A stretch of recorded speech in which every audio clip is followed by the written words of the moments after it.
Hello there. So I want to try a new series to split off my main projects with how long it's taking me to do my newest review slash retrospective, which I'm going to say is Pokemon X and Y because I'm just that excited to cover Pokemon Legends ZA. So I wanted to do a series called 10-Minute Gems where I try to tell people about games that deserve a lot more attention and I'm also very passionate about without telling you the story, and to try to get you on board with the core aspects of the game. Also, before you go, gotcha, this ain't 10 minutes. This is my first video in the series, and I feel like I have the need to tell you about the premise of the series before we just kick off on the next 10-minute gem. Another rule I will introduce, I'm going to start condensing titles into abbreviations once I introduce the titles for the first time. So let's begin. So have you ever heard of the game series Jet Set Radio, or in some territories, Jet Grind Radio? So let me tell you about Jet Set Radio. Jet Set Radio is a generational game first introduced on the Sega Dreamcast. It is a game about doing tricks, rebelling against authority by tagging the walls with graffiti and spray paint, and most of all, jamming out to some amazing beats. If you ask anyone about how they remember Jet Set Radio, it's the music and the art style. But first, I also need to introduce you to Hideki Naganuma. He is the composer of Jet Set Radio, responsible for putting together this amazing soundtrack. I'm going to let you sample some of Hideki Naganuma's previous works.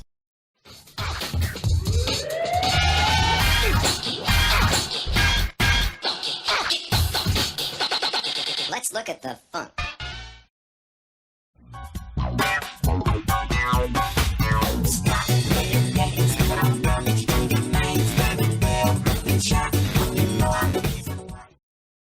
Ain't nothing like a bone me.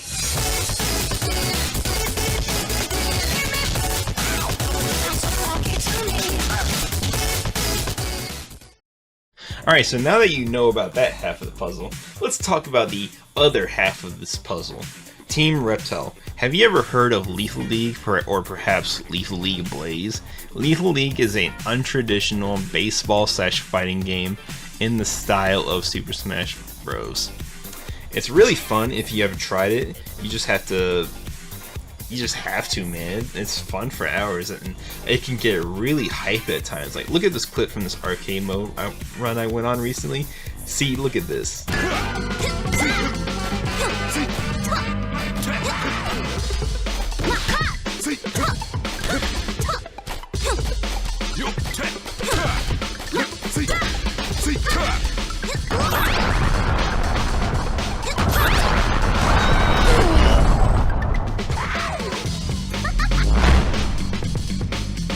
Look at this stuff, man. It's hype as hell. My main point of this clip is just to show you how Team Reptile can nail cool and a fun aesthetic needed for what I'd call the spiritual successor to Jet Set Radio. Bomb Rush Cyberfunk is a spiritual successor to Jet Set Radio with the style, aesthetic, music, and gameplay of Jet Set Radio with the trick system of Tony Hawk games. Really weird how the last two projects I've worked on have mentioned Tony Hawk Pro Skater in some way. Absolute bonkers. This is a match made in heaven for those of you who are craving more skateboarding games. If you are impatient like me and cannot wait till July 11th for the new Tony Hawk Pro Skater 3+4 games. Just to hold you over, by the way, you know, I do highly recommend Bomb Rush. Game features 4 different movement styles: on foot, skateboard, inline skates, and bicycle. You can swap between 2 on the fly though. The rest you will either have to swap at the hideout or by swapping characters. Functionally, the 3 ride styles are the same. None of them are faster or better than the other. It purely just bogs down to aesthetics and what you, the player, would prefer to use. You can manually trick, air trick, and EX trick in all 4 styles, which compared to its predecessor, Jet Set Radio, which you can do only a handful of tricks compared to this game, where it essentially triples in the amount of tricks you can do. By the way, before you ask, what is an EX trick? Well, first, let's talk about the boost function. On your character's back, you can use a boost function from your character's jetpack or boost pack, but honestly I forgot what it's called, so editor me is going to put it on the screen. You can use the boost function to propel yourself at higher speeds. It drains kind of fast, but an analog compared to the boost games from modern Sonic games, even to the point that you can do tricks to refill the boost gauge, or collect these little capsules, or spraying some graffiti. You know, now I think about it, maybe this game is a love letter to Sega titles in general. God, that makes me love this game even more. But be careful with your graffiti though, because the game does have a wanted system. Drop too many tags and the police will ramp up extremities. Very extreme ways, may I add. First they deploy the officers to come and arrest you, then the turrets that shoot out these homing like handcuffs to try and restrain you, then the riot cops, which are very hard to deal with and can end your trick combos in an instant, and then there's the snipers who will try to take you out from range, the gunships which will constantly hound you, and finally a tank robot. That's just so extreme. Believe it or not, Jet Set Radio was just extreme, but like not in the way it's in walkers, but gunships and tanks did come after you in that game. You can defeat cops through non-lethal means by performing ground tricks and forcing them to be vulnerable enough to cover them with one of your graffiti tags to humiliate them. If you're tired of the heat, you can revisit public bathrooms or porta potties to change your outfit and lose the heat. And if you're tired of the character you were using and wish for a change, drop a dancing group with your crew while you select a new character. You can even watch them do a whole bunch of dance moves that are pretty cool. Oh, and there's fast travel in this game, and you can call this crazy taxi by dropping a cool dance at the taxi sign. By the way, I want to drop a challenge for those who pick up this game. If you go to this basketball hoop and try to kick one of the balls into the hoop, I told my best friend to do this, and he was at it for hours. It took me an hour or two to dunk it, and I did. It was honestly worth it because I got to have this achievement on my profile. And also, it was probably one of the last things I had to do to add this to my list of perfect games on my Steam profile. Now that we talked about baller ass gameplay, I want to talk about the music.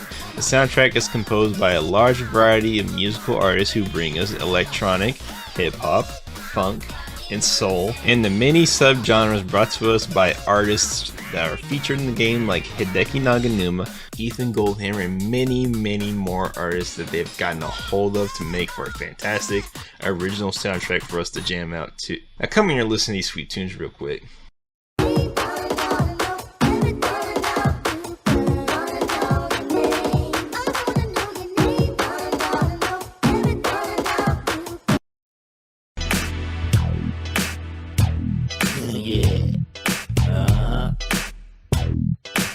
Too fine.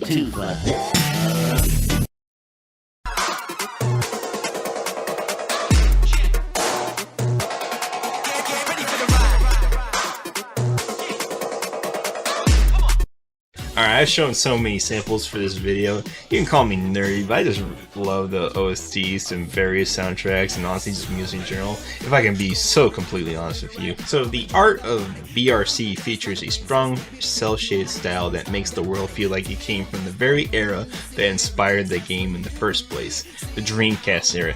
Masterfully recreated so you can see how the game brings its world to life in this urban sprawl of New Amsterdam, of how the characters animate through dances and tricks. I gotta admit, something I was obsessed with this game that in one of my college courses in my sophomore year, I had to make a business card with my initials and a graffiti style signature.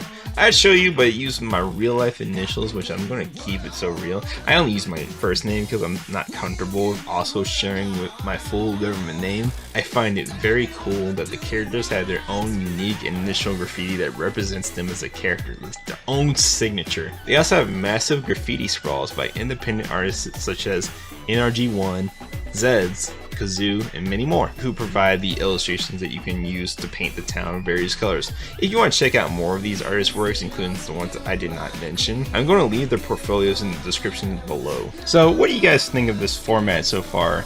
It's an attempt at monthly uploads because I kind of want to keep on it. I know it's been about 2 to 3 months since my last video, but I like to try and break into the journalism career, mostly like through the entertainment market of the journalism sphere.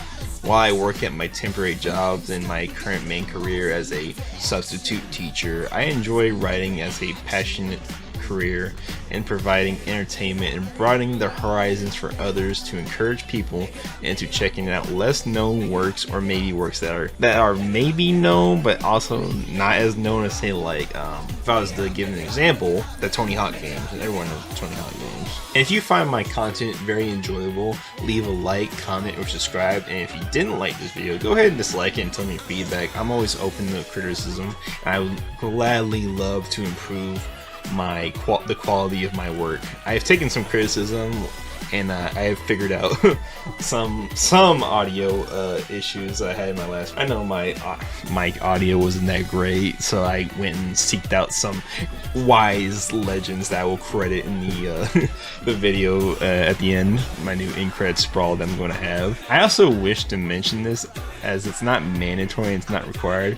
I also wish to leave this disclaimer because I don't want people to give me money, because I don't want to seem money hungry, as I do have an income and I purely just want to create and have fun. But my mama told me I should find a way to get money off of my work because she thinks I deserve recognition. If I ever do start doing video ads, by the way, then I at least promise to make them fun or funny. By the way, love you, mama. And thank you to my dad who keeps proofreading these, even when the last game he ever played was classic Doom on my Switch. But also thank you to all my friends and loved ones who support and watch my videos. I also love you all. But until then, thank you all for watching and have a good rest of your day.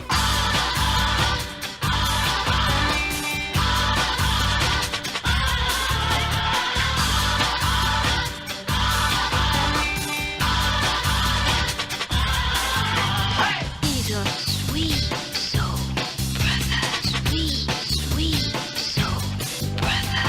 He's a sweet soul brother, sweet, sweet soul. Now hold on a minute. Now I know I just said I was going to keep this video short, and that was the original end of the video you saw back there. But I also wanted to add this segment in. I really want to help spread the word for a cause that I am insanely invested in, as someone who has been playing games for nearly over 2 decades.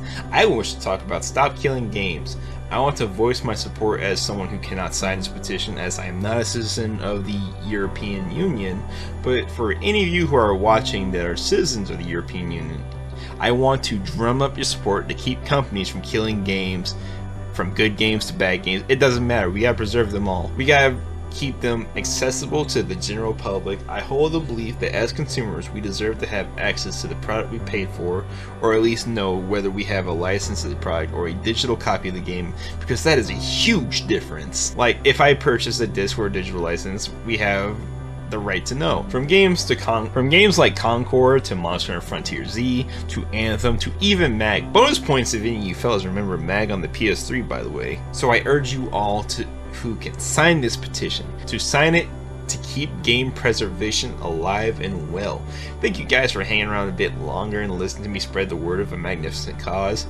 If you want to read up more about Stop Killing Games, look no further than the description below to educate yourself, learn some more about the cause, and thank you all for watching. I will see you all in the next video. Stop right there! Future Chase has returned to give you another scoop that he cares about. So during the editing of this video, another controversy has popped up due to the organizations deciding that they have the right to restrict what we consumers pay for, which is a very, very slippery slope. We should have the right to experience all art, even if we don't like that specific art piece. It has the right to exist, as long as it's not highly terrible, such as exploitive material towards children, or if it's exploitative to any way, if you know what I'm hinting at. Because if we allow corporations or organizations to dictate what we can and cannot buy with our hard-earned money, it's as Anthony Gramuglia once said, and what I'm about to paraphrase, if we give them this little leeway, then maybe we ought to take down Final Fantasy VII, because it hits a little too close to home, being about a soulless corporation sucking the life force out of a planet. I am not defending horrible actions, let this be clear, but I think we should be able to use our media and art to villainize topics that are bad, such as the more serious ones, such as assault or exploitation. We should be able to put these topics in our games and have gamers empathize towards these and make people against the topics. In fact, I wish to cite a source to back up a common claim. Games teach us to empathize by giving us the opportunity to forgive. We will take the option to empathize and be more sympathetic to the characters within. Here's a quote from an article I found. Researchers and policy advocates have spent decades telling the dangers of video games, but there is a growing scientific evidence that pro-social video games, those with opportunities to help instead of harm others, can boost players' empathy and prompt them to be more helpful towards others in the real world. This quote from the article, which goes over many habits that gamers have when playing a game, such as saving a party member from a fate that would result in their death, or how they could be nicer to who they talk to. Now, what we can do to fix this or prevent this is to organize an email and write these organizations and MasterCard to peacefully convince them to change their mind and to prevent the downfall of NSFW or regular media that is less agreeable than others. With this off my chest, I will bring you back to the original end of the video. Stay safe, y'all.